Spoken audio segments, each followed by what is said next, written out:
அப்படியே ரூமில் இருக்காங்க. அப்படியே ஃபீல் பண்ணிகிட்ருக்காங்க. ஐயோ தலை வலிக்குது, என்ன இது பயங்கரமாக தலை வலிக்குது அப்படின்னு சொல்லிட்டு அப்படி தலையில் கையை வச்சுட்டு அப்படி ஃபீல் பண்ணிகிட்ருக்காங்க. அப்போ அங்கேருந்து தர்மா வராரு. உங்களுக்கு ஒரு பார்சல் வந்திருக்கு அப்படின்னு சொல்லிட்டு ஒரு பார்சலை கொடுக்குறாரு. எனக்கா கொடுங்க அப்படின்னு சொல்லிட்டு அப்படி வாங்குறாங்க. வாங்கி பார்க்குறாங்க. இது யார் அனுப்பியிருப்பா இந்த கிஃப்ட்டை? ஒன்றும் புரியலையே. ஒரு வேளை அந்த முரளியாக இருப்பானோ, இதை நம்ம பிரிக்கவே கூடாது அப்படின்னு சொல்லிட்டு அப்படியே அந்த பார்சல் அப்படியே ஓரமாக வைக்கிறாங்க. ஐயோ தலைவலி தாங்க முடியலையே அப்படின்னு அப்படியே உட்காந்துட்ருக்காங்க. ராகவ் வராரு. வா அபி போகலாம் அப்படின்னு கூப்பிடுறாரு. இல்லைங்க நான் வரல, எனக்கு பயங்கரமாக தலை வலிக்குது, நான் வரல அப்படின்னு சொல்கிறாங்க. அதை கேட்டோடனே ராகவ் சொல்கிறாரு, சரி நானும் உன் கூடவே இருந்துடவா, உனக்கு ஏதாவது டேப்லெட் வேணுமா, நான் போய் கடையில் வாங்கிட்டு வரட்டுமா, நீ கொஞ்சம் சுடு தண்ணி குடிக்கிறியா அப்படின்னு கேட்குறாரு. இல்லைங்க இல்லை அதெல்லாம் எனக்கு எதுவுமே வேணாம், எல்லாரும் கோயில் போயிருக்காங்க, நீங்களும் போயிட்டு வாங்க, ஒன்றும் இல்லை அப்படின்னு அபி சொல்கிறாங்க. என்ன அபி இப்படி சொல்கிற, நான் உன் கூடயே இருக்கேன் அபி அப்படின்னு ராகவ் சொல்கிறாரு. இல்லை வேண்டாம் நீங்கள் போயிட்டு வாங்க அப்படின்னு சொல்லிட்டு அபி அனுப்பி வைக்கிறாங்க.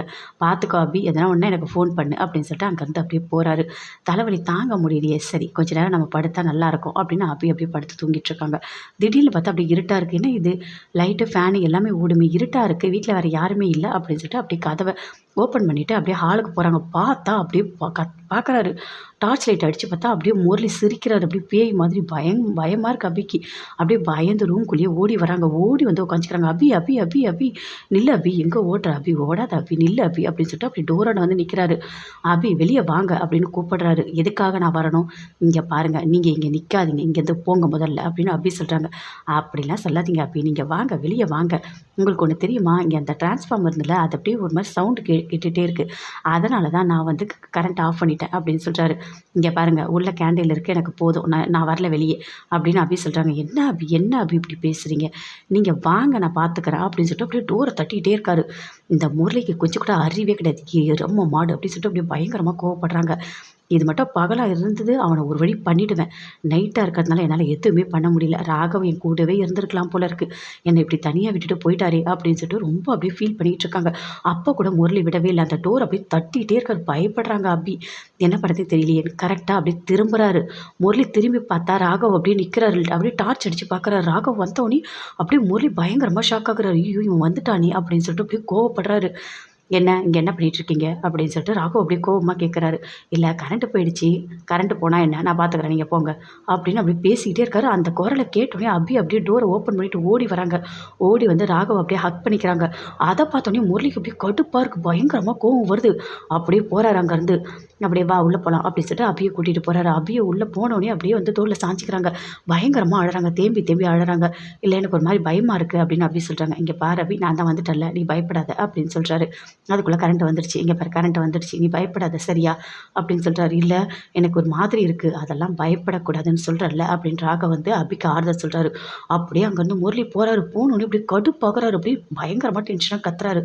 என்ன என்ன என்ன அபி, என்ன எவ்வளோ தைரியம் இருந்தால் அவன் மேலே நீ சாய்வ, அவன் மேலே நீ சாயக்கூடாது அபி, சாயக்கூடாது, நீ என் மேலே தான் சாயணும், என் மேலே தான் நீ பாசம் வச்சுக்கணும், நான் தான் உன்னை கல்யாணம் பண்ணிக்கணும், நீ அவன் கூட இருக்கக்கூடாது, அவன் மேலே அவ்வளோ பாசம் காட்டக்கூடாது அபி, ஒத்துக்க மாட்டேன், என்னால் இதை பார்க்க முடியல அபி, என்னால் பார்க்க முடியல, எனக்கு கோபமாக வருது அபி, என்னால் தாங்க முடியல அபி அப்படின்னு சொல்லிட்டு அப்படியே பைத்தியக்கார மாதிரி அப்படியே பயங்கரமாக கத்துறாரு.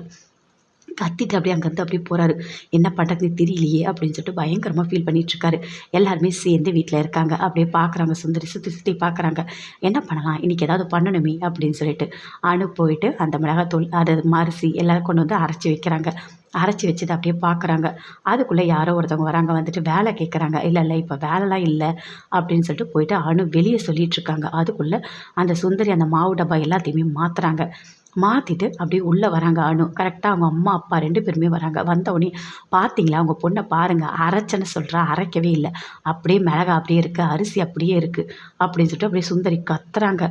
கத்திட்டு இவ இப்படி தான் பண்ணிகிட்ருக்கா, சாப்பாடு சரியாக செய்கிறது இல்லை, எங்களை பட்னி போடுறா, இங்கே பாருங்கள் மாவு அரைக்காமலே அரைச்சேன்னு சொல்கிறா, இவ என்ன பண்ணுறானே தெரியல, இவெல்லாம் வீட்டில் வச்சுக்கவே முடியாது அப்படின்னு சொல்லிட்டு அப்படி பயங்கரமாக கத்துறாங்க. என்னென்னு ஒன்றுமே புரியவே இல்லை. அனுவோட அம்மா அப்பா அப்படியே ஃபீல் பண்ணிகிட்ருக்காங்க. அங்கேருந்து அப்படி சூப்பராக வராங்க, வந்து அப்படியே கிளாப் பண்ணுறாங்க. பண்ணிவிட்டு என்ன எப்படி உங்களால் இப்படிலாம் பண்ண முடியுது, இப்போ நான் ஒரு குறும்படம் காட்டுறேன், நீங்களாம் பார்க்குறீங்களா அப்படின்னு சொல்லிட்டு அப்படியே ஃபோனில் காட்டுறாங்க. இவங்க மாற்றினது, அரிசியாக வச்சது, அப்படியே மிளகாத்தூள் அரைச்சதை அரைக்காத மாதிரி பண்ணது எல்லாத்தையுமே அப்படி காட்டுறாங்க. அத பார்த்தோனே ராகவுக்கு அப்படியே கோவமா வருது. பயங்கரமா கோவமா வருது. "எதுக்காக இப்படி நடந்துக்கிட்டீங்க? உங்களுக்கு மன்னிப்பே கிடையாது" அப்படின்னு ராகவ் அப்படியே கத்துறாரு. "இல்ல, இல்ல, இல்ல, இல்ல. நான் பண்ணது தப்பு தான்" அப்படின்னு அப்படியே கையெடுத்து கும்பிடுறாங்க. வந்து ராகவ் கால்ல விழுறாங்க. அப்படியே ஒரு மாரி சுந்தரி எல்லாமே பண்றாங்க. ஆனா பாட்டிக்கு எல்லாருக்குமே அப்படியே கோவமா வருது. அனுவோட அம்மா, அப்பா எல்லாருமே பயங்கரமா கோவப்படுறாங்க. "எதுக்காக இப்படி பண்ணீங்க? ஏன் இப்படி பண்ணீங்க? நீங்க பண்ணது எவ்ளோ பெரிய தப்பு தெரியுமா? அனு, ஆகாஷ் 2 பேரும் சேர்த்து பிரிக்கணுன்றதுக்காக இவ்ளோ பண்ணியிருக்கீங்க. இதெல்லாம் தெரியாம அனு வந்துட்டு எனக்கு தான் ஏதோ மறந்துடுச்சு. எனக்கு தான் முடியல அப்படின்னு சொல்லிட்டு பயங்கரமா அழுதுருக்காங்க. இதெல்லாம் எவ்ளோ பெரிய தப்பு தெரியுமா? அப்படின்னு ராகவ் அப்படியே கோவமா கத்துறாரு. "தப்பு தான் ராகவ், தப்பு தான் ராகவ். நான் வந்து தெரியாம பண்ணிட்டேன் ராகவ்" அப்படின்னு சொல்லிட்டு அப்படியே சுந்தரி ஒரு மாதிரி பண்றாங்க. "இங்க பாருங்க" அப்படின்னு சொல்லிட்டு அப்படியே பயங்கரமா கோவப்படுறாங்க. அங்கருந்து அபியும் வராங்க. "உங்களுக்கு எவ்ளோ தைரியம் இருந்தா ஒரு விஷயத்தையும் பார்த்து கரெக்ட்டா பண்ணியிருப்பீங்க. அதுவும் அணுவே அவள வந்து நான் உண்மையாவே ஞாபகம் மறதின்னு நம்புற அளவுக்கு பண்ணியிருக்கீங்க.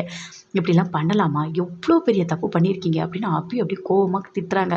பாட்டிக்கும் அப்படியே கோவம் வருது. "என்ன சுந்தரி நீ திருந்தவே மாட்டியா? உனக்கு திருத்தவே முடியாதா? எப்படி உன்னால இவ்ளோ பெரிய பழியெல்லாம் போட முடிஞ்சுது? நீ எப்படி இவ்ளோ கிரிமினலா யோசிக்க ஆரம்பிச்ச?" அப்படின்னு சொல்லிட்டு பாட்டியும் திட்டுறாங்க. "இல்ல, இல்ல நான் பண்ணதெல்லாம் தப்பு தான். நான் பண்ணதெல்லாம் தப்பு தான்" அப்படின்னு சொல்லிட்டு சுந்தரி எல்லார் கால்லயும் அப்படியே சுத்தி சுத்தி விழுறாங்க. "இங்க பாரு, நீ யார் கால்லயும் விழாத. எழுந்துரு, மேல எழுந்துரு. உனக்கு மன்னிப்பே கிடையாது" அப்படின்னு சொல்லிட்டு பாட்டி அப்படியே பயங்கரமா கோவப்படுறாங்க. ராகவும் அப்படியே கோவப்படுறாரு. கோவப்பட்டோனே சுந்தரிக்கு என்ன பண்றதுன்னே தெரியல. அப்படியே முரளியும் பார்க்குறாரு. ஐயோ! இவங்க மாட்டிக்கிட்டாங்களே! நல்லா மாட்டிக்கிட்டாங்களே! இப்ப நம்மளால எதுவுமே பண்ண முடியலையே! இவங்கள இப்ப காப்பாத்தவே முடியாதே! அப்படின்னு சொல்லிட்டு பயங்கரமா அப்படியே ஃபீல் பண்ணிட்டு இருக்காங்க. ராகவ் எல்லாருமே சேர்ந்து ஆஃபீஸ்ல இருக்காங்க. ஆஃபீஸ்ல இருக்கும்போது அங்க மீட்டிங் எல்லாமே நடக்குது. மீட்டிங்லாம் நடக்கும்போது அங்க சொல்றாங்க கிளையண்ட், "இங்க பாருங்க, இது வந்து நல்லா இருக்கு. நல்ல ஒரு பிசினஸ் வந்து இம்ப்ரூவ்மெண்ட் ஆயிருக்கு. நீங்க 2 பேரும் சேர்ந்து ஒரு ஆட் வந்து பண்ணுங்க. அது நல்லா இருக்கும்" அப்படின்னு சொல்றாங்க. அத கேட்டோனே லாவண்யாக்கு அப்படியே கோவமா வருது. அப்படியே பார்க்குறாங்க. ஆட் ஷூட்டா? ஐய்யயோ! நான் அதெல்லாம் பண்ண மாட்டேங்க அப்படின்னு அபி சொல்றாங்க. "இல்ல, இல்ல, இல்ல. உங்க உங்க ஃபேஸ் சூப்பரா இருக்கும். நீங்க பண்ணீங்கன்னா நல்லாருக்கும்" அப்படின்னு சொல்லிட்டு அந்த கிளையண்ட் அங்கேருந்து போறாங்க. அப்படியே ராகவ பார்க்குறாரு. பார்த்துட்டு அபியா, "என்னால முடியாது. நான்லாம் பண்ண மாட்டேன். நான் தனியாவே பண்ண மாட்டேன். உங்க கூட சேர்ந்து எப்படி பண்ணுவேன்?" அப்படின்னு ராகவ் கிட்ட சொல்லிட்டு அங்கேருந்து அப்படியே கோவமா போறாங்க. அப்படியே பார்க்குறாங்க லாவண்யா. லாவண்யாவுக்கு பயங்கரமா கோவம் வருது. "என்ன அபி? நீ ஆட் ஷூட்ல நடிக்க போறியா? நடிக்க விட்டுருவேனா? கண்டிப்பா விடவே மாட்டேன். நான் தான் நடிப்பேன். ராகவோட சேர்ந்து நான் தான் அபி நடிக்கணும். நீலாம் நடிக்கவே கூடாது. புரியுதா?" அப்படின்னு சொல்லிட்டு அப்படியே லாவண்யா பயங்கரமா கோவப்படுறாங்க. வீட்ல என்ன பண்றதுன்னே தெரியல. அப்படியே சுந்தரிக்கு, "ஐயோ! நல்லா மாட்டிக்கிட்டோமே!" அப்படின்னு சொல்லிட்டு பயங்கரமா அப்படியே ஃபீல் பண்ணிட்டு இருக்காங்க. அங்கருந்து முரளி வராரு. வந்த உடனே சொல்றாரு, "என்ன அத்தை, எத பண்ணாலும் கரெக்ட்டா பண்ண மாட்டீங்களா? அந்த அபி அழகா வீடியோ எடுத்துட்டா. வீடியோ எடுத்து எல்லார்கிட்டயும் நிரூபிச்சுட்டா. இவ்ளோ பெரிய அசிங்கம் உங்களுக்கு தேவையா? நானும் தான் எவ்வளவோ தப்பு பண்றேன். ஏதாவது மாட்றேனா? நீங்க மட்டும் எதுக்காக இப்படி மாட்டிக்கிறீங்க? எதுக்காக இப்படி பார்த்து பார்த்து ஒரு விஷயத்தையும் பண்ண மாட்றீங்க? ரொம்ப அசிங்கமா போச்சு. இனிமே நீங்க எது பண்ணாலும் யாருமே நம்ப போறதில்ல.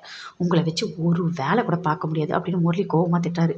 "இங்க பாரு முரளி, நானே பயங்கர கடுப்புல இருக்கேன். எல்லார்கிட்டயும் மாட்டிக்கிட்டேன். அசிங்கப்பட்டுருக்கேன். என்னோட அசிங்கமே தாங்க முடியாம இருக்கேன். இதுல நீ வேற என்ன அசிங்கப்படுத்திட்டு இருக்கியா?" அப்படின்னு சுந்தரி சொல்றாங்க.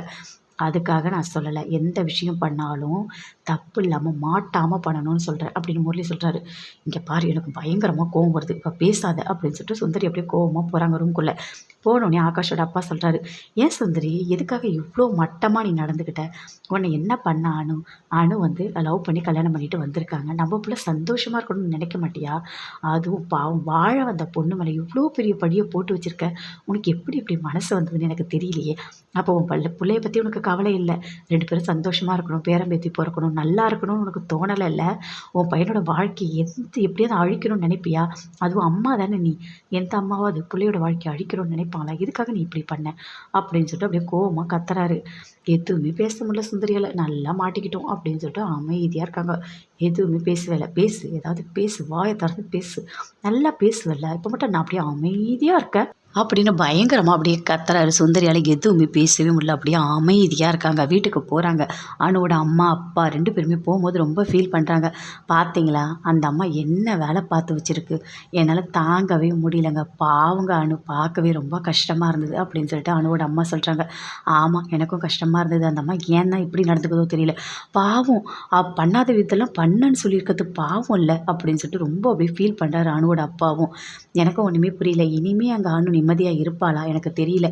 என் பொண்ணு நல்லா இருக்கான்னு நான் நினச்சிட்டு இருந்தேன். கடைசியில் இவ்வளோ பெரிய கஷ்டத்தை அனுபவிச்சுட்ருக்கா அப்படின்னு சொல்லிட்டு அவங்க அப்பா ரொம்ப ஃபீல் பண்ணுறாரு. சரி விடுங்க, நீங்கள் ஃபீல் பண்ணாதீங்க. அதான் அபி கண்டுபிடிச்சிட்டால, அவங்க மேலே தப்பு இருக்குன்னு சொல்லிட்டு அப்படின்னு சொல்லிட்டு அபியோட அம்மா சொல்கிறாங்க. சரி வா அப்படின்னு சொல்லிட்டு அப்படியே வீட்டுக்கு போகிறாங்க. போனோடனே அப்படியே ரொம்ப ஃபீல் பண்ணிவிட்டு ஒரு மாதிரி டல்லாக இருக்காங்க. அவங்க அக்கா கேட்குறாங்க, என்ன ஆச்சு போனீங்களா அபி பார்த்தீங்களா அப்படின்னு சொல்லிட்டு. அங்கேயா இவ்வளோ பெரிய விஷயம் நடந்தது அப்படின்னு சொல்லிட்டு சொல்கிறாங்க அபியோட அம்மா. அதை கேட்டோடனே அவங்க அத்தைக்கு கோவமாக வருது. அந்த அம்மாவுக்கு அறிவே கிடையாது. அது ஏன் தான் இப்படிலாம் பண்ணிகிட்ருக்கோ தெரியல. அதெல்லாம் ஒரு பொம்பளையா அது அப்படின்னு சொல்லிட்டு அப்படியே கத்துறாங்க. சரி விடுங்க, எது நல்ல வேளை அபி கண்டுபிடிச்சிட்டா அப்படின்னு சொல்லிட்டு அபியோட அம்மா சொல்கிறாங்க. நான் கண்டுபிடிச்சதுனால போச்சு, இல்லைனா அந்த அம்மா என்னென்ன பண்ணியிருக்கோம். எப்போ பார்த்தாலும் அபிக்கு ஞாபக மறதியாக இருக்குது அப்படின்னு நான் கேள்விப்பட்டுட்டு தான் இருந்தேன். ஆனால் இது எல்லாமே அந்த அம்மாவோட வேலை அப்படின்னு சொல்லிட்டு பயங்கரமாக அப்படியே கோவமாக ஒரு மாதிரி கத்துறாங்க. நானும் ரொம்ப அப்படியே ஃபீல் பண்ணிவிட்டு அழுதுகிட்டே உட்காந்துட்ருக்காங்க. அங்கேருந்து வராங்க அபி. வந்து சொல்கிறாங்க, பாத்தியா, நல்லா பாத்தியா, இது எல்லாத்துக்குமே காரணமே அத்தை தான். ஆனால் நீ ஒன்றை தப்பாக நினச்சிக்கிட்ட பாத்தியா. உடனே அனு அபியை கட்டி பிடிச்சிட்டு அப்படியே பயங்கரமாக அழறாங்க. தேம்பி தேம்பி அழறாங்க. ஏன் ஏன் ஏன் அனு இப்படி அழற அப்படின்னு சொல்லிட்டு அபி கேட்குறாங்க.